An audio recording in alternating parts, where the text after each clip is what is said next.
let them understand this issue of corruption before they even leave the home. She gave a practical example. You tell a child, I'm in so place, meanwhile you are not there.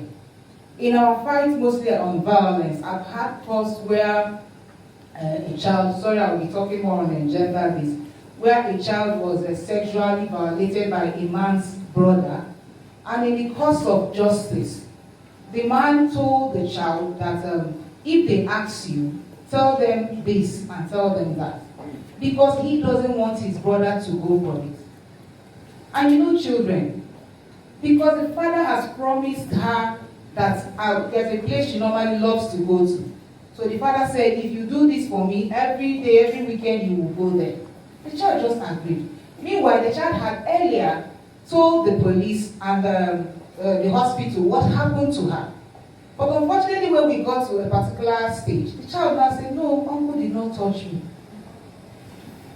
Because the father had promised something. That is corruption.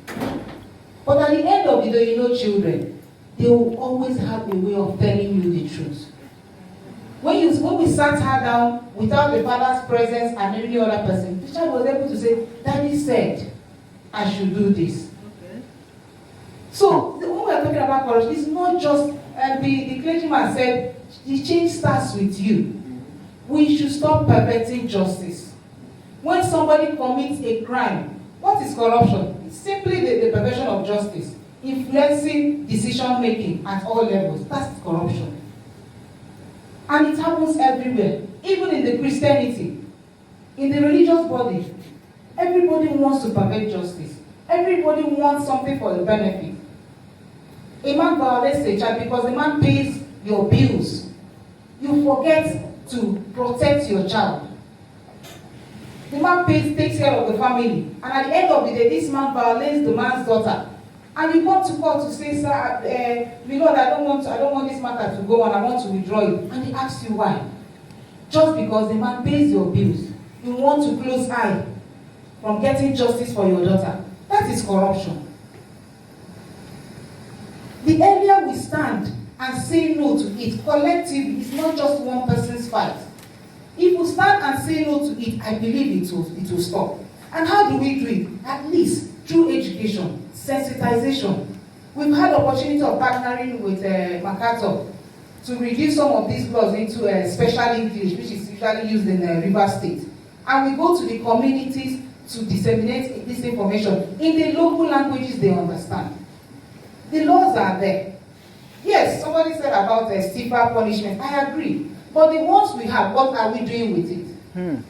That is the truth. We're not enforcing the law. With all due respect, sometimes you get to the police level, the laws are not being enforced. Rather, they are being compromised because of little benefits. Money exchanges hand, then you don't want to say the right thing anymore.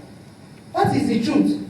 If we all can stand and say no to corruption at every level, be it in the family, you see also in some families, something happens and the man is not there. The brothers, everybody comes up, or something happens to a man, everybody comes up to take over the man's property, forgetting that this man has left behind a family. The properties are being carted away, leaving the woman with nothing. That is corruption. So the earlier we start within the home, advising ourselves, knowing the right thing to do, the better for us.